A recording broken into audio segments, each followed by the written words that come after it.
Matapos akong dumaan sa housekeeping department, sa kitchen department naman ako isasabak. Okay yung department ko. Gaano kahirap magluto para sa maraming tao.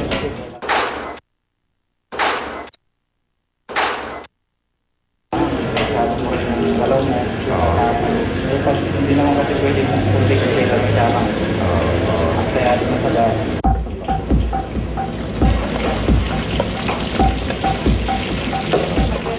Ang ulam ngayong tanghali, ginisang toge na may pritong tokwa.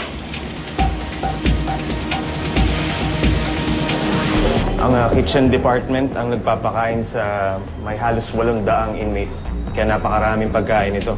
Bahagi raw ng tinatawag na bagong mukha ng mga bilangguan ang paghahain ng mga masusustansya, malinis at masarap na pagkain para sa mga nakakulong. Kawa-kawaling ulam, drum-drum na kanin.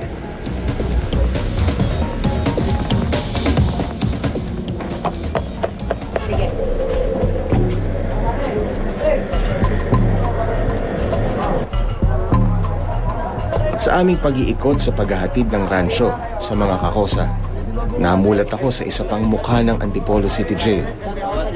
Ito ang ating pinakamalaking room dito, 154 sila. Meron tayong CR para sa 154, tatlo. Di tulad sa dorms 7, 8, 9 at 10, kung saan kami nakakulong, masasabi mong congested o siksikan pa rin ang inmates sa ibang selda rito. Aminado ang warden ng Antipolo City Jail na malayo-layo pa ang kanilang bubunuin para ayusin ang mga seldang ito. Noong taong 2001, 2003 at 2007, sa pamamagitan ng 2 programa ng GMA na emergency at investigador, nabunyag ang tinaguriang dugyot na bilangguan ng Antipolo City Jail sa ilalim ng dating nagpapalakad nito. Dahil sa problema ng overpopulation at dumi ng Antipolo City Jail noon, nagkaroon na ng sakit ang mga inmates, pigsa, galis, nana at iba pang karamdaman sa balat. Room 3 ito, meron tayong 95 na nandito.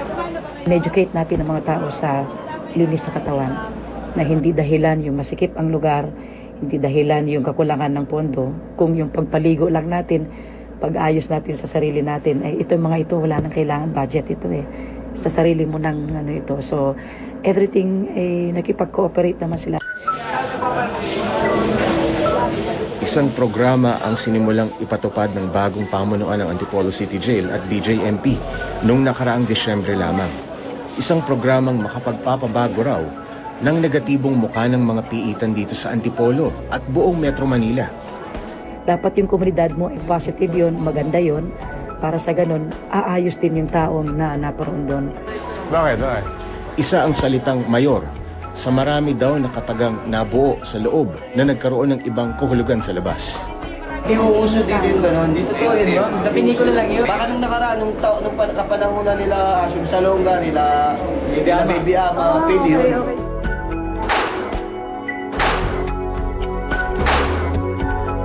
Ano yung nangyayari ngayon? Dito, pag pumasok ka rito, bawal kang kausapin ng tao hanggat hindi ka nakakausap ng nanunungkulan. At ang imahe ng pagiging bayolente, binago na rin nila. Hindi na raw uso ang mga bartolina o labis na pagpapahirap bilang parusa sa mga pasaway.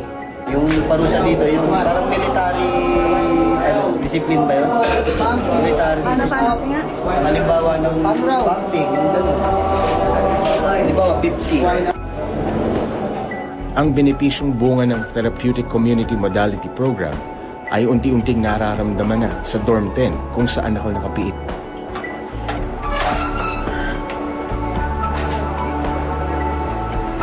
Dito sa Antipolo City Jail, itong Selda 2 ang may pinakamaraming inmate na nakatira. 154 ang inmates na nakatira dito. Di hamak na mas kaibang sitwasyon dito kumpara sa Selda Gs na tinutulugan ko. Paano niyo kukumpara yung dating sitwasyon ng selda sa ngayon? Malaki ang pagkakaiba sa ngayon kasi nung sa una. Ang aming palikuran, napakahirap. Bakit mahirap? Kasi doon ilan lang yung gumagana CR doon. Grabe siya mga ilalim. Nung tutulog, minsan may mga maraming tarima nung mga kahoy lang. Sa dami ng tao, Oo. siksika na. Kaya di na kaya. Tapos pagka umaga lalabas kami doon sa pasilyo dahil hindi kakasya na yung tao.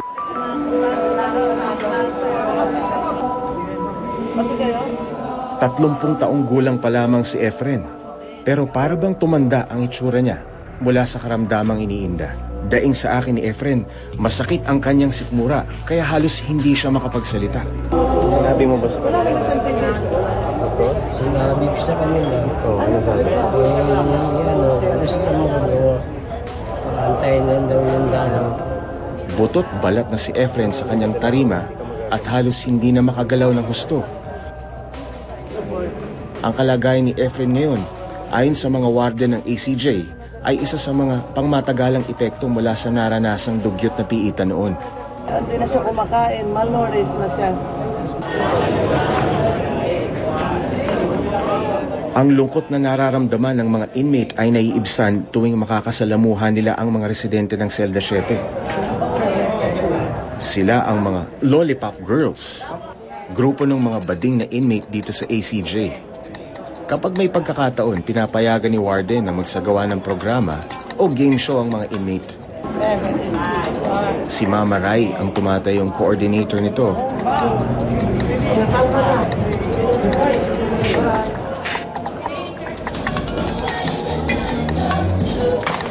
Ngunit sa likod ng matatamis ng ngiti ay ang mga kwento ng pighati. Ang masakit kasi kapatid ang dahilan. Ang hirap mo sabihin na ang kapatid mo mismo magiging dahilan kung bakit ka nandito. Madami din silang natuklasan sa loob. Kung maganda lang yung pakikisama mo, pakikitungo mo sa kapwa, hindi mo na kailangan ng ganito. Ito po yung advisor namin. No. Katulad ni na Mama Rai at iba pang inmates, may natuklasan din ako. Iba pala ang anyo ng totoong kalaban dito sa loob. Tumitindi na ang kalungkutang nararamdaman ko. Tiniisip ang muling paglaya.